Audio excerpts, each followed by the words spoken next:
afternoon to all those listeners out there. Tuning in to Binjane, it's now time for Tech Talk with Matthew Dickerson. I'm your host, Tony Graham. Good afternoon, Matthew. Good afternoon, Tony. Good to chat about technology again. There's so much technology to chat about. I could do 3 or 4 sessions like this every day with you, but maybe your listeners want to have a little bit of a break from us from time to time. Yeah, that's a possibility. Anyway, we'll keep them intrigued by slimming it down and putting an element of surprise in there as well in the last session. Excellent. Okay. Now, the best sunrise alarm clock for 2020 is what?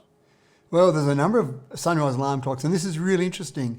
The alarm clock has forever been a ringing bell or a loud noise. You can fine-tune it with your mobile phone, of course.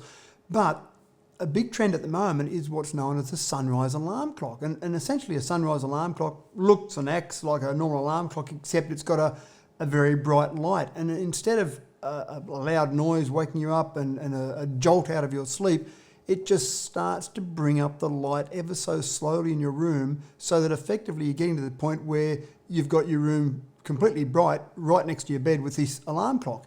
And there's a lot of work that's been done around waking up in a much softer way, whether or not that's actually better for you rather than being jolted out of sleep. And there's been some research done around that. And even some of the watches now, for example, they'll wake you up if you're going to use your watch to wake you up. They'll wake you up just by doing a slow vibration and then slowly building up and then finally giving you a noise at the end of it all. So there's a whole range of different ways to wake you up. But I love the idea of the sunrise alarm clock. It's nice to wake up in whatever time you wake up, if you wake up around the time the sun comes up, to have your curtains open and have the sun come in and wake you up. But obviously it's not always the time that you need to get up. So the sunrise alarm clocks out there, and there's a range of them, are a great way to wake you up in somewhat of a unnatural way.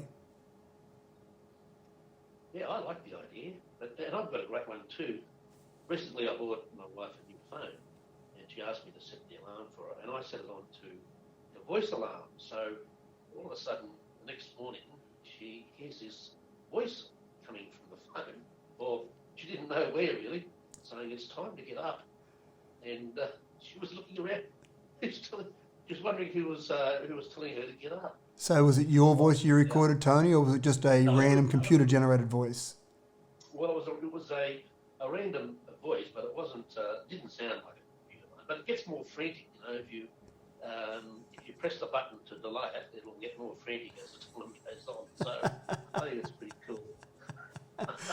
Yeah. And look, again, that's a nice way to get woken up. It might be, darling, it's time to get up. Just rather a softer way of getting up rather than that harsh tone of an alarm clock going off. Yeah. It's the human voice is a little bit more, it's less confrontational, I suppose. Yeah.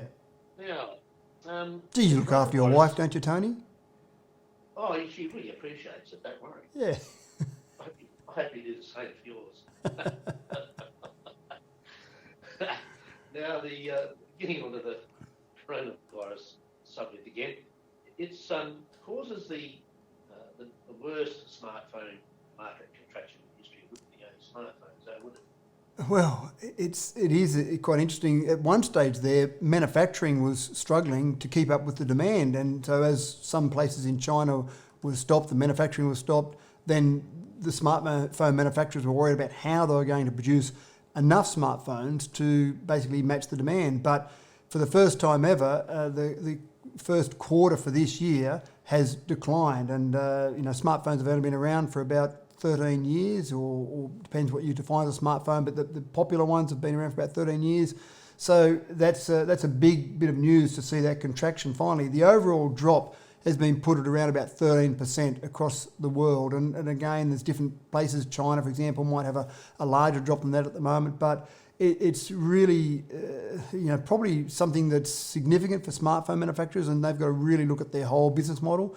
Since 2014, it's the first time shipments have come under 300 million. So there's quite an incredible number of smartphones being produced over the years. So for the last 6 years, that's been going up and up and up, and now suddenly a drop. And obviously, this pandemic's changing things across the world, but smartphones, something that we just come to take for granted is going to keep going up, or there's suddenly a bit of a drop in that.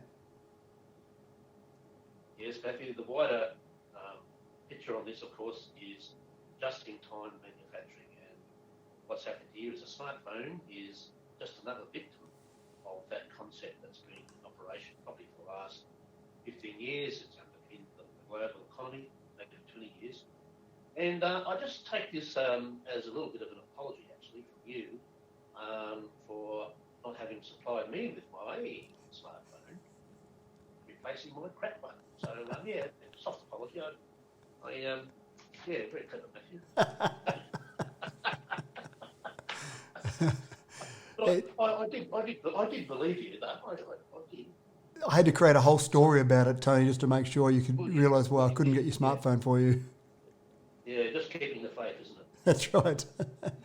And it's interesting, Samsung, Huawei and Apple are still the three biggest across the world. Samsung are constantly topping the list in terms of overall. Most people are surprised about that when I tell them that Samsung are the largest seller of smartphones in the world. They just immediately assume it's Apple. But Apple sell more of their iPhone than Samsung sell more of their flagship product. But Samsung make so many different smartphones and they've got so many different market segments catered to that they do actually sell more in outright numbers than Apple. But again, Apple sell more of the flagship product than Samsung. And that's where many people in Australia, for example, would see that Apple's the number one. They know more friends than Apple. But if they actually start to analyse it, and lots of those people that don't use a smartphone much, that might just have a lower spec smartphone or a prepaid smartphone, a lot of those phones are Samsungs. Yeah. Now, Matthew, the Love Bug, that's a virus, computer virus.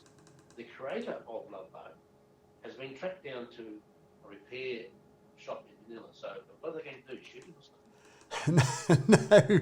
Do you remember the Love Bug? Do you remember that when it came out? Never got it. Never got it, right. And it's interesting, some of the different viruses over. So it's a 20-year anniversary. It was released on May the 4th. Of course, May the 4th being Star Wars Day for many years, so many things happen around the IT world around the 4th of May. May the 4th be with you.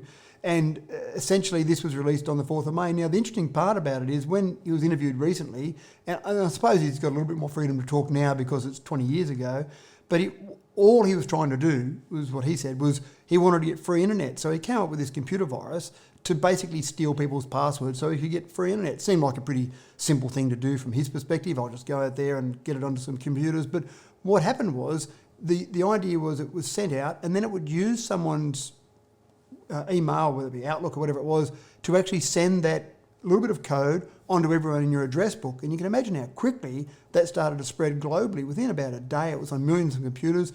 It was said to have infected around 46 million computers around the world in a very short period of time, because you think about it going to every one of those people in your Outlook address book, spread to those, and then when it gets to those, spreading to theirs, and then on it went. Quite incredible. So he wasn't really trying to scam money. It wasn't an advanced scam along those lines. It was really just trying to get some passwords that he could use to get free internet access. The Pentagon was affected by it. Different parts of the internet were shut down by it. It was quite incredible because it also generated this incredible amount of traffic with these viruses being spread throughout everyone's. You can imagine everyone sending out emails to everyone in their address book on an ongoing basis, just clogged so many email systems around the world. So they're quite interesting, and we've moved on a long way. I think we're pretty naive 20 years ago. We didn't really think about the potential damage that a virus like this could do. And again, I don't think there were people out there planning on using viruses in this way. So it was a bit of a wake-up call, I think, to people across the world. The interesting part is I remember seeing some interviews years ago about viruses like this, and when there were ones that I suppose attached people or attracted people on an emotional level, and this one here basically said that it had a love letter for you. So a lot of people, when they received that, and they were quite, I suppose, attracted to the idea that someone had a love letter for them. When they're interviewed afterwards and they say, you know that this is a virus, yes it is, yes I'm aware of that now. So if you got another virus that said they had a love letter for you, would you open it? And there was some incredible number of people who said they would still open it because there was a chance it still might be a real love letter. And it's probably one of the ways that the Nigerian scams work now, when people say you've won money or you've got some inheritance, even though people deep down know it's some sort of scam, someone having landed them, they think, oh, maybe there's a small chance there that it might be real. I better open it just in case. So, when you deep down your stomach says this is probably not right, then I would say take notice of that. Yeah, it's interesting, isn't it? That reaction that you just explained. Yeah. How people will still chance it. That's right. Amazing. It might be a love letter for me. It might be someone out there, gee, I better open it just in case. And of course, then they infect their computer and on it goes from there. Interesting, the human condition, isn't it? Yeah. Anyway, now Matthew, the next topic is the Air Force. I take it this is the United States Air Force, is tired of waiting, so it's kick-starting the flying car industry. So what are they doing there?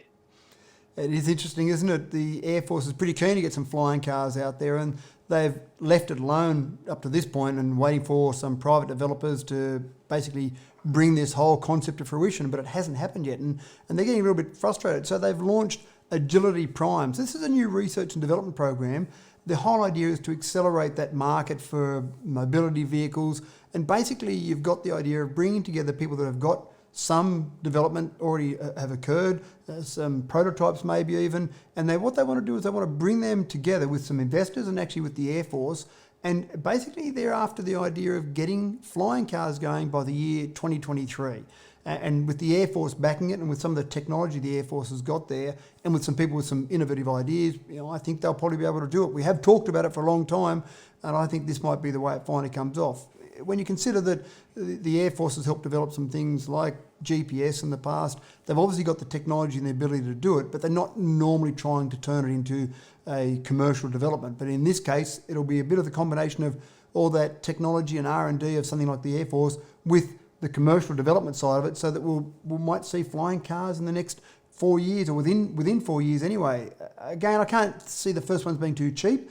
There was a price tag talked about a few years ago of a flying car being worth $227,000, but I think there'll be some people out there who'd pay that. They pay that more than that for cars at the moment. To have a flying car as well, I think that'd be quite interesting. So anyway, if you've got some ideas, look up the Agility Prime program. You might be able to get involved with the US Air Force and develop a flying car.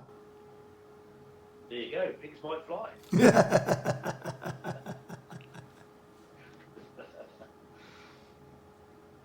You've been listening to Tech Talk with Matthew Dickerson on Binge 91.5, but now it's back to our normal program, all the great music and information. Thanks, Tony.